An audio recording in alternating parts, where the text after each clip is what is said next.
C'est un groupe de combattants venus des confins du Caucase et déployés tout à l'ouest de la Russie. Des soldats tchétchènes pour surveiller la région de Belgorod. Maintenant, on s'approche de la frontière. Une frontière loin du front, mais hérissée de blocs de béton anti-tank et de tranchées. Si notre caméra est acceptée, c'est pour nous montrer comment ces militaires surveillent désormais le territoire russe. Tous sont envoyés par le président tchétchène Ramzan Kadyrov, dont les milices sont régulièrement accusées d'exactions. Ici, c'est l'endroit où il y avait des incursions avant. Pour l'instant, ils n'essayent plus. Toute cette zone est de nouveau sous notre contrôle. Abandonnés par les habitants, ces quelques kilomètres carrés sont régulièrement harcelés par des combattants russes anti-Kremlin soutenus par l'Ukraine. La patrouille nous emmène jusqu'au poste frontière, théâtre d'intenses combats. À partir d'ici, c'est la zone grise. Juste devant, il y a l'adversaire.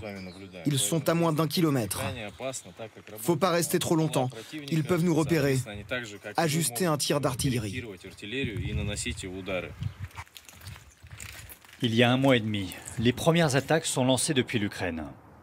En plusieurs endroits, cette région de Belgorod subit des incursions. Certaines zones sont même occupées pendant plusieurs jours sans être reprises par l'armée russe. Pour pallier cette faiblesse, Moscou est tenté de recourir à la milice privée Wagner. Le mois dernier, nous avions filmé dans cette région les milices populaires formées par ces mercenaires. Depuis la mutinerie manquée de leur chef Prigojine, les hommes de Wagner ont disparu, remplacés donc par les Tchétchènes. Bon, là, impossible de savoir exactement combien de combattants tchétchènes sont déployés dans cette région de Belgorod. Là, on se trouve dans la forêt, à quelques kilomètres de la frontière ukrainienne. Dans ce lieu tenu secret, près de leur base, ce commandant tchétchène accepte une interview. Un message, fidélité absolue à Vladimir Poutine. La Russie, c'est notre patrie. Poutine, c'est notre président.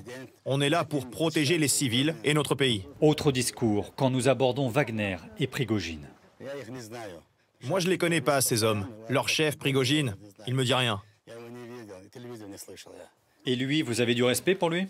Non, je ne le respecte pas, parce que je le connais pas. Le respect, je peux en avoir pour un vrai adversaire. Mais lui, quel respect? Je sais pas d'où il vient, je sais pas qui il est. Privé des combattants de Wagner, le Kremlin recourt de plus en plus à ses militaires tchétchènes. D'après le renseignement européen, ces hommes pourraient être davantage envoyés sur le front ukrainien.